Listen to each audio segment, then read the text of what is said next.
तो दोस्तों welcome in discover Rajasthan keep discover keep learn.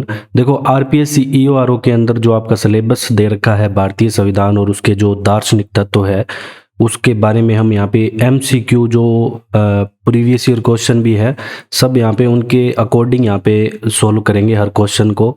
और उससे हमारा जो संविधान सभा वाला टॉपिक है वो हम आज कंप्लीट करेंगे। आज सिर्फ हम संविधान सभा की यहाँ पे बात करेंगे। भारतीय संविधान की अगर विशेषताओं की बात करें, जो संविधान संशोधन है जितने, इनकी भी अलग अलग से क्लास आएगी। सारी यहाँ पे एमसीक्यू क्वेश्चन बेस होगी, मूल अधिकारों के क्वेश्चन बेस और नीति निर्देश तत्व, ये जितने भी आपके टॉपिक दे रखे हैं आप देख सकते हो जाके। ईओआरओ के अंदर यही सिलेबस दे रखा है, इसके अकॉर्डिंग करेंगे।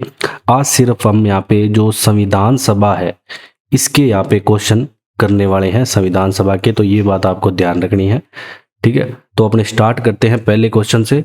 और अन्य भी जो आप प्ले लिस्ट में जाके देख सकते हो, नगर पालिका एक्ट वगैरह की भी क्लासें भी आरपीएससी जो ईओआरओ है। और अगर आपको इसके जो प्रधानमंत्री राष्ट्रपति ये भी आपके दे रखा है करना है तो आप कमेंट में हमें जरूर बताएं। तो अपने शुरू करते हैं फर्स्ट क्वेश्चन से। देखो पहला क्वेश्चन आपके सामने है। पहला क्वेश्चन क्या कहता है कि 1922 में, देखो 1922 में निम्नलिखित में से किसके द्वारा, मतलब किसके द्वारा यहाँ पे उदार मतलब व्यक्त किया गया कि भारतीय जो संविधान है भारतीयों की इच्छा अनुसार ही यहाँ पे होना चाहिए। ये बात इसमें कही गई है कि किसने कहा कि भारतीय जो संविधान है भारतीयों की इच्छा अनुसार होना चाहिए। तो आपके पास ऑप्शन है महात्मा गांधी, मोतीलाल नेहरू, गोपाल कृष्ण गोखले और बाल गंगाधर तिलक। तो इसका दोस्तों सही उत्तर रहेगा महात्मा गांधी। महात्मा गांधी चाहते थे कि जो संविधान बने वो भारतीयों के इच्छा अनुसार ही यहाँ पे बने। नेक्स्ट क्वेश्चन आपका क्या कहता है कि जो 1924 ईस्वी में किसके द्वारा ब्रिटिश सरकार से यह मांग की गई, ब्रिटिश सरकार से यह मांग की गई कि जो भारतीय संविधान के निर्माण के लिए संविधान सभा का गठन किया जाएगा, जो भी संविधान सभा है उसका गठन किया जाए। तो ये किसने कही मांग ब्रिटिश सरकार से? एम.एन. रॉय, महात्मा गांधी, मोतीलाल नेहरू या गोपाल कृष्ण गोखले। तो जो जवाहरलाल नेहरू के पिता है मोतीलाल नेहरू, इनके द्वारा ये जो संविधान सभा के निर्माण के लिए गठन की जाए तो यह ब्रिटिश सरकार से मांग मोतीलाल नेहरू द्वारा यहाँ पे की गई। तो सी इसका आपका करेक्ट आंसर हो जाएगा। नेक्स्ट क्वेश्चन अपना आ जाता है कि जो भी संविधान सभा के विचार का औपचारिक रूप से प्रतिपादन है ये किसके द्वारा यहाँ पे किया गया? तो किसके द्वारा ये प्रतिपादन किया गया? मोतीलाल नेहरू, जवाहरलाल नेहरू, एम.एन. रॉय या डी महात्मा गांधी। जो औपचारिक रूप से प्रतिपादन है दोस्तों ये किया गया एम.एन. रॉय के द्वारा। तो देखो यही चीजें यहाँ पे क्या है कि कंफ्यूज करती हैं, क्योंकि कोई तो मांग कर रहा है, कोई प्रतिपादन कर रहा है, कोई चाहता है कि भारतीयों के अनुसार बने। तो ये चीज़ें क्या आपके एग्जाम में कन्फ्यूजन करती है। तो भारत का संविधान भारतीयों के अनुसार होना चाहिए, ये किसने कहा? ये तो महात्मा गांधी ने कहा, ठीक है। सबसे पहले हमने यही पढ़ा था। दूसरी बात, जो मोतीलाल नेहरू ने ब्रिटिश सरकार से मांग की थी, ठीक है, जो मोतीलाल नेहरू है। तो इनमें आपको क्या है कि डिफरेंस करते हुए चलना है ताकि आपको दिक्कत ना हो, एग्जाम में आप कंफ्यूज ना हो। तो इन चीज़ों को आपको ध्यान में रखते चलना है। तो इसका आंसर एम.एन. रॉय होगा, जो औपचारिक रूप से प्रतिपादन किसके द्वारा किया गया। नेक्स्ट, हम संविधान सभा को किसने मूर्त रूप प्रदान किया? यहाँ पे इसकी अगर हम बात करें कि मूर्त रूप यहाँ पे कौन प्रदान करता है, तो जो जवाहरलाल नेहरू है इनके द्वारा संविधान को मूर्त रूप प्रदान किया गया, ठीक है, इनकी अहम भूमिका थी। अब हम बात करेंगे नेक्स्ट, कांग्रेस ने देखो किस वर्ष किस प्रकार के बाह्य हस्तक्षेप के बिना भारतीय जनता द्वारा संविधान निर्माण की मांग को लेकर यहाँ पे प्रस्ताव पारित किया? मतलब कांग्रेस ने एक प्रस्ताव पारित किया था जिससे भारतीय जनता भी शामिल थी और संविधान निर्माण की मांग को लेकर वो 1936 में किया गया। मतलब प्रक्रिया वैसे तो पहले स्टार्ट हो गई थी लेकिन 1936 में यहाँ पे संविधान पारित नहीं हुआ, ठीक है। पूरा एकदम मांग को लेकर एक प्रस्ताव पारित हुआ है सिर्फ। ये बात आपको ध्यान रखनी है, यहाँ पे सिर्फ हम मांग की बात कर रहे हैं। आप क्वेश्चन को अच्छे से पढ़े थोड़ा। मांग को लेकर जो प्रस्ताव पारित हुआ था वो 1936 में हुआ, तो ये बात आपको ध्यान रखनी है। अगला क्वेश्चन अपना क्या कहता है कि क्वेश्चन नंबर 6 ये कहता है कि जो 1938 में किस व्यक्ति ने वयस्क मताधिकार के आधार पर संविधान सभा के गठन की यहाँ पे मांग की? वयस्क मताधिकार के आधार पे ही मतलब संविधान सभा का यहाँ पे गठन होना चाहिए, किस व्यक्ति ने मांग की? तो ये करते हैं जवाहरलाल नेहरू। ठीक है, बी इसका सही आंसर हो जाएगा, जवाहरलाल नेहरू द्वारा ये कहा गया। नेक्स्ट क्वेश्चन सातवां क्या कहता है कि 1942 में किस योजना के तहत यह स्वीकार किया गया कि भारत में एक निर्वाचित संविधान सभा का गठन होगा जो युद्धोपरांत संविधान का निर्माण करेगी? उस टाइम क्या है दोस्तों, द्वितीय विश्व युद्ध चल रहा था, सभी को पता है आपको, 1940 से 45 तक। तो किस योजना के तहत यहाँ पे स्वीकार किया गया कि भारत में एक निर्वाचित संविधान सभा का गठन होगा जो युद्ध उपरांत मतलब युद्ध के बाद यहाँ पे संविधान का निर्माण का गठन करेगी? तो ये है क्रिप्स योजना।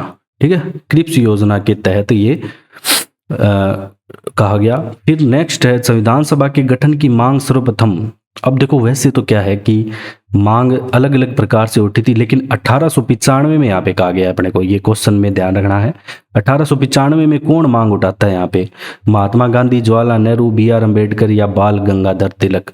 तो यहाँ पे आपका जो करेक्ट आंसर है वो हो जाएगा बाल गंगाधर तिलक। 1895 की जब बात आएगी तो इनके द्वारा यहाँ पे संविधान की मांग उठाई गई, संविधान सभा के गठन की।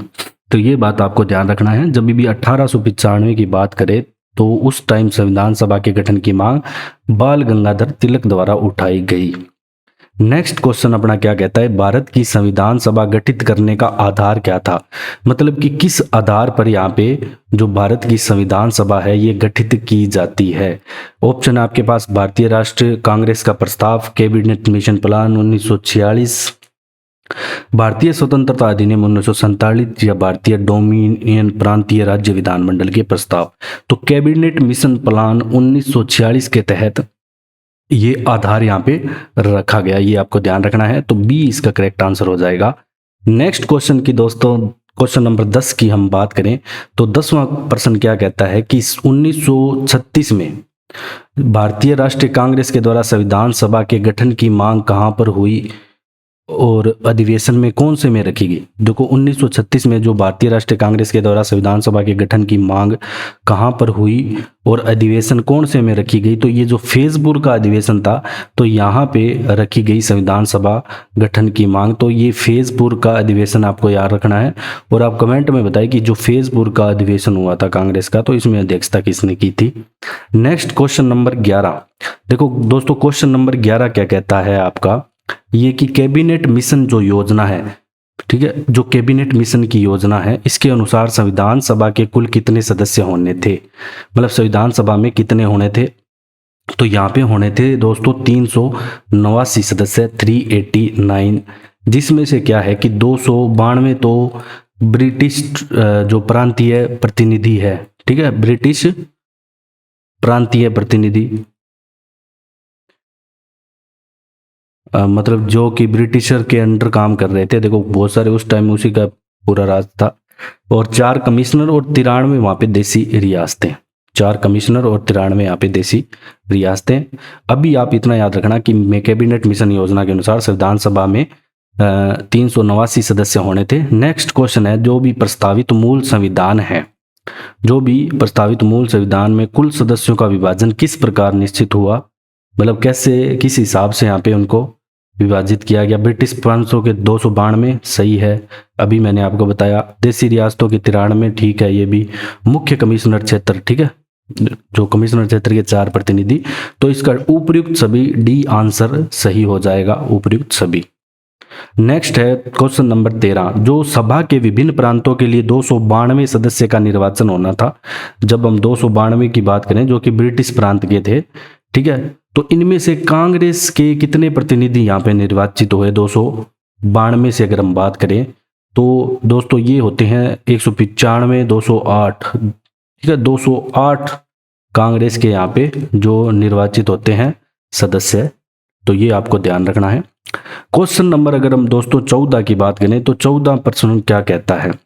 ये कहता है कि जो पुनर्गठन के फलस्वरूप 1947 में संविधान सभा के सदस्यों की संख्या कितनी रह गई? जब पुनर्गठन हुआ तो फिर उसमें संविधान सभा में सदस्यों की संख्या अब कितनी रह गई? 289, 299, 324 या 333? तो 299 यहाँ पे रह गई थी बाद में, ठीक है, इसका आपको ध्यान रखना है। 299 यहाँ पे ये रह गई। नेक्स्ट क्वेश्चन अगर हम बात करें, क्वेश्चन नंबर 15 क्या कहता है कि जो आपकी संविधान सभा है, पुनर्गठन की बात की है बाद में, देसी रियासतों के लिए कितने प्रतिनिधि थे। देखो पहले हमने 93 पढ़ा, लेकिन बाद में यहाँ पे क्या है कि पुनर्गठन के बाद 70 रह गए। तो पुनर्गठन की मैं बात कर रहा हूँ, ये बात भी ध्यान रखना है। देखो क्वेश्चन को अच्छे से पढ़ना है। पुनर्गठित लिखा हुआ है, पहले हमने 93 पढ़े थे देसी रियासतों के, लेकिन अब 70 यहाँ पे रह चुके हैं। तो पूरा अपने डिटेल से कर रहे हैं एकदम, बस एमसीक्यू क्वेश्चन फॉर्म में कर रहे हैं, तो थोड़ा ध्यान रखें और क्वेश्चन को अच्छे से पढ़ें। देखो जो पुनर्गठित संविधान सभा में विभिन्न प्रांतों के लिए कितने प्रतिनिधि थे। पुनर्गठित संविधान सभा में विभिन्न प्रांतों के लिए पूछा गया है कि कितने प्रतिनिधि थे, 208, 229, 249 या 289। तो 229 यहाँ पे प्रांतों से प्रतिनिधि थे। नेक्स्ट हम बात करें, क्वेश्चन नंबर 17 क्या कहना चाहता है आपका, कैबिनेट जो मिशन योजना है, ठीक है, कैबिनेट मिशन योजना जो 1946 है, इसके अंतर्गत देखो जो संविधान निर्मात्री परिषद के प्रत्येक प्रांत की आवंटित सदस्य संख्या निर्धारित करने के लिए एक प्रतिनिधि कितनी जनसंख्या के अनुपात में था। जो एक प्रतिनिधि है ना, उसकी मतलब पूछा गया कि कितनी जनसंख्या, तो 10 लाख प्रति व्यक्ति के अनुपात में था। तो बी इसका सही आंसर हो जाएगा दोस्तों, ठीक है, 10 लाख प्रति व्यक्ति जनसंख्या के अनुपात में था। अब नेक्स्ट क्वेश्चन है कि संविधान सभा के सदस्यों को निम्न में से किसने प्रत्यक्ष रूप से निर्वाचित किया। ऑप्शन है आपके प्रांतों की विधानसभा, संघीय व्यवस्थापिका, उपयुक्त दोनों या इनमें से कोई नहीं। तो दोस्तों इसका है सही आंसर आपका हो जाएगा जो प्रांतों की विधानसभा है, यहां से इनको प्रत्यक्ष रूप से निर्वाचित किया गया, जितने भी प्रांत से, ठीक है, जो ब्रिटिशर के अधीन थे। और ये अनुपातिक, पूरा एकदम परोक्ष रूप से अनुपातिक प्रतिनिधित्व के प्रणाली से यहाँ पे निर्वाचन हुआ था इनका। क्वेश्चन नंबर 19 क्या कहता है दोस्तों कि संविधान सभा में किस प्रांत का प्रतिनिधित्व सबसे अधिक था, मतलब किसने सबसे अधिक यहाँ पे प्रतिनिधित्व करा। तो ये आपको बताना है। ऑप्शन है बंगाल, चेन्नई, मुंबई या संयुक्त। जो संयुक्त प्रांत का यहाँ पे प्रतिनिधित्व था वो यहाँ पे सर्वाधिक रहा। नेक्स्ट बात करते हैं क्वेश्चन नंबर 20 की कि संविधान सभा में किस देसी रियासत के प्रतिनिधि ने भाग नहीं लिया। जूनागढ़, कश्मीर, हैदराबाद या मैसूर। तो किसके द्वारा यहाँ पे भाग नहीं लिया गया। सभी को पता है कि जो हैदराबाद वाला है ये यहाँ पे अलग अपना बनाना चाहता था, स्वतंत्र रहना चाहता था, लेकिन जो सरदार वल्लभ भाई पटेल है उनके प्रयासों से इनको इंडिया में मिलाया गया, ठीक है। वैसे तो उन्होंने बहुत सारी जगह में, बहुत हर जगह हेल्प की थी एकीकरण में, भारत का, राजस्थान का, जहाँ भी हो। तो हैदराबाद ऐसा था कि जो इस देसी रियासत के प्रतिनिधि में भाग यहाँ पे नहीं लिया, ऐसा प्रांत था। क्वेश्चन नंबर 21 कहता है कि B.R. अम्बेडकर का संविधान सभा में निर्वाचन हुआ था, कहां से हुआ था, कौन सी जगह से। जो भीमराव अम्बेडकर है, ऑप्शन है आपके पास पश्चिम बंगाल, मुंबई प्रेसिडेंसी, सी तत्कालीन मध्य भारत से, और डी पंजाब से। तो देखो इनका होता है वेस्ट बंगाल, पश्चिमी बंगाल से अम्बेडकर का संविधान सभा में यहाँ पे निर्वाचन, मुख्य भूमिका इन्हीं की रही थी संविधान निर्माण में। नेक्स्ट हम बात करें क्वेश्चन नंबर 22 की, संविधान सभा का चुनाव निम्न में से किस आधार पर हुआ। जो भी संविधान सभा है इसका चुनाव किस आधार पर हुआ। समान मताधिकार, सर्वमताधिकार, सीमित मताधिकार या वर्गीय मताधिकार। तो आपका आंसर सही हो जाएगा यहाँ पे डी, वर्गीय मताधिकार आपको याद रखना है। क्वेश्चन नंबर नेक्स्ट आपका 23 क्या कहता है दोस्तों, संविधान सभा के सदस्य प्रतिनिधि कौन थे। तो ऑप्शन आपके पास यहाँ पे है जनता द्वारा प्रत्यक्ष निर्वाचित, जनता द्वारा अप्रत्यक्ष निर्वाचित, गवर्नर जनरल द्वारा मनोनीत, सी, डी कांग्रेस और मुस्लिम लीग द्वारा नामांकित। तो जनता द्वारा जो अप्रत्यक्ष रूप से निर्वाचित है, ये संविधान सभा के सदस्य की बात नहीं कर रहा, सदस्य प्रतिनिधि की बात कर रहा हूं, ठीक है। क्वेश्चन को अपने को ध्यान से यहाँ पे पढ़ना है। तो इसका हो जाएगा जनता द्वारा अप्रत्यक्ष रूप से निर्वाचित, ठीक है।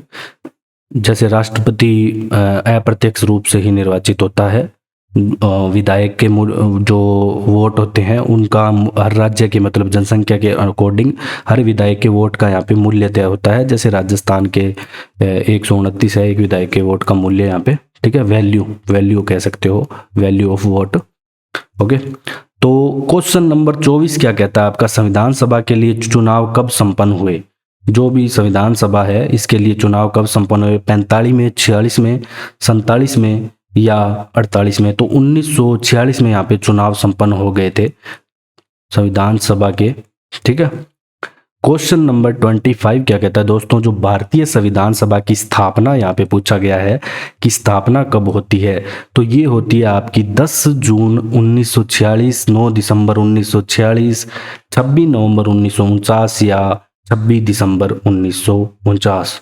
तो देखो जो 9 दिसंबर 1946 है, इस डेट को यहाँ पे होती है भारतीय संविधान सभा की स्थापना। तो 9 दिसंबर 1946 का दिन ये आपको मोस्ट इंपॉर्टेंट है, ये बड़ा क्वेश्चन तो याद रखना ही रखना है। ठीक है, ये बहुत इंपॉर्टेंट है। नेक्स्ट है क्वेश्चन नंबर 26, संविधान सभा का प्रथम अधिवेशन कहाँ पे हुआ? जो संविधान सभा का अधिवेशन है वो कहाँ पे होता है? मुंबई में, कोलकाता में, लाहौर में या दिल्ली में? ये आपको बताना है। तो ये अधिवेशन दोस्तों होता है दिल्ली में। ठीक है, ये आपको याद रखना है, दिल्ली में यहाँ पे संविधान सभा का प्रथम अधिवेशन होता है। नेक्स्ट बात करें क्वेश्चन नंबर 27 की, तो संविधान सभा के जो भी संविधान सभा है इसके उद्घाटन, ठीक है, इसके उद्घाटन की अधिवेशन की अध्यक्षता किसने की थी? तो ये करते हैं जवाहरलाल नेहरू, सच्चिदानंद सिन्हा, BR अम्बेडकर या C राजगोपालाचारी। तो सच्चिदानंद सिन्हा द्वारा यहाँ पे संविधान सभा के उद्घाटन के अधिवेशन की अध्यक्षता की जाती है। तो ये ध्यान रखना है, उद्घाटन के अधिवेशन की अध्यक्षता की जा रही है। आगे समितियां आएगी, ठीक है, उनके भी अध्यक्ष याद रखने पड़ेंगे। तो 2-3 बार आप पढ़ोगे तो आपको कंफ्यूजन यहाँ पे दूर होगा। संविधान सभा का पहला सत्र प्रारंभ कब होता है ये बताना है आपको। 16 अगस्त 1947, 26 जनवरी 1948, 9 दिसंबर 1946 को या 26 नवंबर 1946 को। तो 9 दिसंबर 1946 को संविधान सभा का यहाँ पे पहला सत्र होता है, याद रखना है आपको, 9 दिसंबर 1946 को। नेक्स्ट क्वेश्चन है क्वेश्चन नंबर 29, संविधान सभा के अस्थायी अध्यक्ष कौन थे? बार बार पूछा जाता है एग्जाम में, मोस्ट इंपॉर्टेंट क्वेश्चन है, ये आपको याद रखना है। जो संविधान सभा के अस्थायी अध्यक्ष कौन से? भीमराव अंबेडकर थे, राजेंद्र प्रसाद थे, सच्चिदानंद सिन्हा थे या KM मुंशी? तो जो सच्चिदानंद सिन्हा है जिन्होंने उद्घाटन वगैरह किया था शुरू में, वो यहाँ पे अस्थायी अध्यक्ष थे। अस्थायी अध्यक्ष की जब भी बात आएगी तो सच्चिदानंद सिन्हा का नाम याद रखोगे आप। संविधान सभा के स्थायी अध्यक्ष अब पूछा गया है कि स्थायी अध्यक्ष यहाँ पे कौन थे? BN राव, भीमराव अंबेडकर, राजेंद्र प्रसाद या सच्चिदानंद सिन्हा? तो देखो जो डॉक्टर राजेंद्र प्रसाद है वो यहाँ पे बनते हैं संविधान सभा के स्थायी अध्यक्ष। 11 दिसंबर 1946 को ये बनते हैं। तो ठीक है, तो संविधान सभा के स्थायी अध्यक्ष बनते हैं राजेंद्र प्रसाद। नेक्स्ट क्वेश्चन है कि निम्नलिखित में से कौन सा संविधान सभा का सदस्य नहीं था? मतलब जो संविधान सभा बनी थी उसके सदस्य यहाँ पे कौन नहीं था? KM Munshi, N Gopal Swami आंग्यार, H bag, TT Krishnamachari. तो जो H बेग है ये यहाँ पे संविधान सभा के सदस्य नहीं थे। नेक्स्ट स्लाइड में आपको देखो क्या मिलेगा, जो प्रारूप समिति है इसके बारे में बताया गया है। तो ये मोस्ट इंपॉर्टेंट है। इसमें जो प्रारूप समिति है इसके सभी मेंबर के आपको नाम याद रखने हैं। सबसे पहले तो आपको ये याद रखना है कि जो प्रारूप समिति है ये प्रारूप समिति है, इसके जो अध्यक्ष थे BR अम्बेडकर थे, ठीक है, भीमराव अंबेडकर। तो इनका नाम याद रखना है। अब इन समिति में कौन कौन है उनका भी नाम याद रखना है। देखो N गोपाल स्वामी आंग्यार, अल्लादी कृष्णा स्वामी, KM मुंशी, मोहम्मद सदाउल्ला। तो ये सारे यहाँ पे जो प्रारूप समिति है इसके सदस्य थे और अध्यक्ष थे भीमराव अंबेडकर प्रारूप समिति के। BL मित्र अस्वस्थ होने के कारण त्यागपत्र दे दिया और इनके स्थान पर माधवन राव को फिर नियुक्त किया गया। DP खेतान, इनकी मृत्यु हो गई थी 1948 में, तो T कृष्णामाचारी को यहाँ पे सदस्य बनाया गया। तो 1 2 3 4 5 6 7, अब सदस्य टोटल पूछे जाए तो 7 बताने हैं आपको। अगर आपसे टोटल सदस्य पूछे जाए तो प्रारूप समिति के, ये भी बात आपको याद रखनी है, 7 सदस्य आप यहाँ पे बताओगे। नेक्स्ट है कि संविधान सभा के प्रारूप समिति की नियुक्ति कब की गई? अब जो प्रारूप समिति बनी है उसकी यहाँ पे नियुक्ति कब की गई ये चीज आपको यहाँ पे बतानी है। देखो यहाँ पे 29 अगस्त 1947 को यहाँ पे इसकी नियुक्ति की जाती है। कब? 29 अगस्त 1947। तो ये डेट आपको याद रखनी है। प्रारूप समिति मोस्ट इंपॉर्टेंट है आपके एग्जाम के लिए। नेक्स्ट आता है कि संविधान की प्रारूप समिति के समस्त प्रस्तावना का जो प्रस्ताव था ये कौन रखता है? भीमराव अंबेडकर रखते हैं, BN राव रखते हैं, महात्मा गांधी रखते हैं, जवाहरलाल नेहरू। अब देखो यहाँ पे कंफ्यूजन हो सकता है, क्योंकि देखो प्रारूप समिति के अध्यक्ष कौन है? हमने पढ़ा भीमराव अंबेडकर, लेकिन जो यहाँ पे जो इस समिति के समक्ष प्रस्तावना का प्रस्ताव रखते हैं ये रखते हैं दोस्तों जवाहरलाल नेहरू। कौन रखते हैं? जवाहरलाल नेहरू द्वारा यहाँ पे ये प्रस्ताव रखा जाता है। ऑप्शन नंबर डी करेक्ट हो जाएगा। नेक्स्ट है आपका क्वेश्चन नंबर 34। ये क्या कहता है कि भारतीय संविधान सभा की संघीय शक्ति समिति के अध्यक्ष बताना है आपको। जो संघीय शक्ति, देखो संघीय शक्ति की बात आए, संघीय शक्ति समिति, तो सरदार पटेल, BR अम्बेडकर, अल्लादी कृष्णा स्वामी अय्यर या पंडित जवाहरलाल नेहरू यहाँ पे सही आंसर हो जाएगा आपका। संघीय शक्ति समिति के अध्यक्ष पंडित जवाहरलाल नेहरू। क्वेश्चन नंबर दोस्तों 35 आपका क्या कहता है कि भारत को एक संविधान देने का प्रस्ताव संविधान सभा द्वारा पारित किया गया। ठीक है, तो ये कब किया गया ये पूछा गया है। जनवरी 22 1946 को किया गया, या जनवरी 22 1947 को किया गया, या जनवरी 20 1947 को, या जुलाई 26 1946 को। तो एक संविधान देने का जो प्रस्ताव है, पहले क्या पारित हो रहा था? सिर्फ मांग, अब सिर्फ प्रस्ताव पारित हो रहा है संविधान देने का। तो ये होता है दोस्तों 22 जनवरी 1947। मोस्ट इंपॉर्टेंट क्वेश्चन है ये, आपको डेट याद रखनी है, 22 जनवरी 1947 की डेट। नेक्स्ट क्वेश्चन है दोस्तों यहाँ पे कि संविधान निर्मात्री सभा में झंडा समिति, जो फ्लैग बनाया गया है दोस्तों अपने भारत का, तो उसकी समिति के वहां पे अध्यक्ष कौन थे? JB कृपलानी थे, KM मुंशी थे, भीमराव अंबेडकर थे, या जवाहरलाल नेहरू? तो JB कृपलानी यहाँ पे करेक्ट आंसर हो जाएगा, झंडा समिति के अध्यक्ष। ठीक है, झंडा समिति भी मोस्ट इंपॉर्टेंट है, याद रखनी है। अब बात आती है राष्ट्रीय झंडे की अभिकल्पना को भारत की संविधान सभा में कब ग्रहण किया गया? ठीक है, तो ये जुलाई 1948 या जुलाई 1950, जुलाई 1947 या अगस्त 1947। तो दोस्तों ये 22 जुलाई 1947 को, ठीक है, अंगीकार भी इसको किया गया ग्रहण करके। ठीक है, 22 जुलाई 1947 को किया गया। अब हम बात करते हैं क्वेश्चन नंबर 38 की, जो संविधान सभा के है, संविधान को अंतिम रूप से किस दिन पारित किया गया? अंतिम रूप से अगर हम पारित करने की बात करें तो 15 अगस्त 1947, 15 दिसंबर 1948, 26 नवंबर 1949 या 26 जनवरी 1950। तो 26 नवंबर जो 1949 है, इस दिन इसको अंतिम रूप से पारित करने की बात कह रहा हूं मैं। ठीक है, ध्यान रखना, पारित करने की यहाँ पे बात कह रहा हूं। तो 26 नवंबर 1949 को यहाँ पे पारित किया गया अंतिम रूप से। नेक्स्ट क्वेश्चन है आपका 39। ये क्या कहता है, जो संविधान सभा के कितने उपस्थित सदस्यों ने संविधान पर यहाँ पे उस टाइम, मतलब कितने सदस्य उपस्थित थे जिन्होंने संविधान पर हस्ताक्षर किए? तो यहाँ पे थे 284 सदस्य, 284 यहाँ पे उपस्थित थे। नेक्स्ट हम बात करें क्वेश्चन नंबर 40। ये क्या कहता है कि संविधान जब सभा द्वारा अंतिम रूप से संविधान पारित किया गया तो उस टाइम शुरू में प्रारंभ में देखो और पूछी जाती है एग्जाम में, कितने अनुच्छेद थे और कितनी अनुसूचियां थी? 375 अनुच्छेद थे या 7 अनुसूचियां थी? Option A. ऑप्शन बी कहता है कि 395 अनुच्छेद थे या 8 अनुसूचियां थी? ऑप्शन सी कहता है कि 387 अनुच्छेद थे या 7 अनुसूचियां थी? या ऑप्शन डी कहता है कि 395 अनुच्छेद थे या 10 अनुसूचियां थी? तो यहाँ पे देखो क्या है कि 395 तो अनुच्छेद थे और 8 यहाँ पे अनुसूचियां थी। प्रारंभ की हम बात करें तो ये भी मोस्ट इंपॉर्टेंट हो जाता है क्वेश्चन, आपको याद जरूर रखना है इसमें। क्वेश्चन नंबर 41 क्या कहता है दोस्तों कि संपूर्ण भारतीय संविधान के निर्माण में संविधान सभा को कितना समय लगा? ये टाइम भी पूछा जाता है बार बार, सभी को पता होगा ये तो। ठीक है, 2 वर्ष 11 माह और 18 दिन। ठीक है, ऑप्शन नंबर बी यहाँ पे करेक्ट हो जाएगा आपका। क्वेश्चन नंबर 42 क्या कहता है, जो भारत के संविधान सभा की रचना हेतु संविधान सभा का विचार निम्न में से सबसे पहले किस पार्टी का था? तो देखो पहले तो हमने क्या पढ़ा कि किस बंदे का विचार था। अब विचार संविधान सभा में पार्टी की बात करें तो यहाँ पे जो स्वराज पार्टी आती है, स्वराज पार्टी का यहाँ पे विचार था 1924 में बनी थी ये। ठीक है, ये भी ध्यान रखना, 1924 में इनका विचार आया था। नेक्स्ट हम बात करें क्वेश्चन नंबर 43 क्या कहता है दोस्तों, देखो 43 कहता है संविधान को 26 जनवरी के दिन लागू करने का निर्णय इसलिए लिया गया, क्यों लागू किया गया।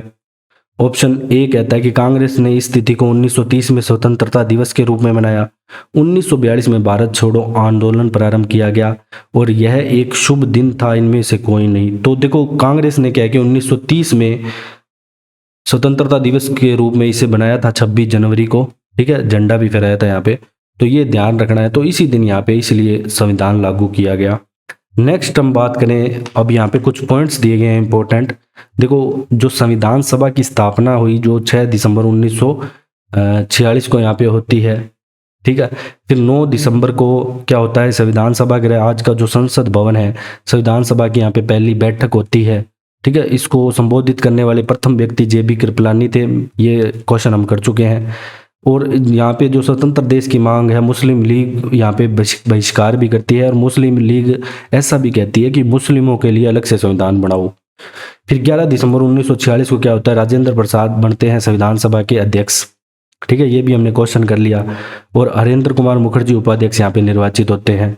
इसके अलावा फिर 22 जनवरी 1947 को क्या होता है कि स्वीकार होता है।